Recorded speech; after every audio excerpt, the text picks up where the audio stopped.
அனுமன் கோயிலில் வந்து விழா நடத்துறதுக்கும் மற்றபடி அந்த ஸ்டால்கள் போகிறதுக்கெலாம் ஒரு கான்ட்ராக்ட் மாதிரி பேசி அதை வந்து பஜ்ரங் தள் குரூப் அவன் வந்து எல்லாம் வந்து மதத்தினாலலாம் செய்கிறதில்ல. இவனுங்கெல்லாம் இதை வச்சாவது காசு சம்பாதிக்கணும்.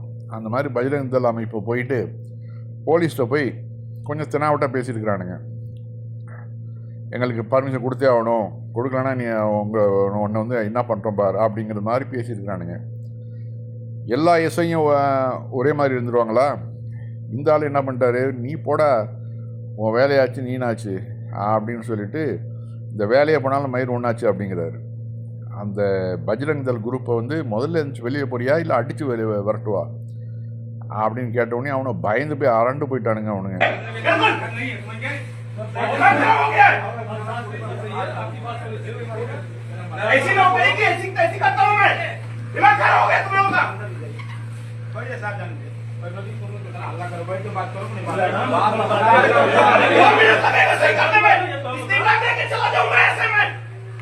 कार्यकर्ता का मोबाइल क्यों छीना गया? चला जाऊंगा मैं।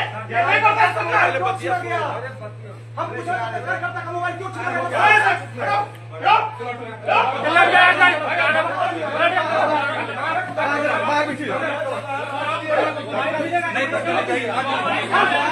எஸ்ஐ போட்ட போடல அந்த பஜ்ரங் தள் அந்த கூட்டம் அப்படியே கிளம்பி ஓட்டிட்டானுங்க. எப்பா எங்கள் விட்டா போதும் அப்படின்னு சொல்லிட்டு. உண்மையிலேயே திறமையான ஆஃபீஸர், அவரை மாதிரி ஆஃபீஸர் தான் இந்த நாட்டுக்கு தேவை. இந்த மாதிரியான ஆஃபீஸர்களை மேலும் மேலும் நம்ம ஊக்குவிக்கணும். பொதுமக்கள் தங்களுடைய ஆதரவை தெரிவிக்கணும். இது வந்து அரசியல் தலையீடு வச்சு அவர் வந்து டிரான்ஸ்ஃபர் பண்ணாங்கன்னா உடனே மக்கள் போராட்டம் வெடிக்கணும். அது மாதிரி செஞ்சால் தான் இந்த மாதிரி பஜ்ரங் தள் RSS குரூப் எல்லாம் ஒரு வழி கொண்டு வர முடியும்.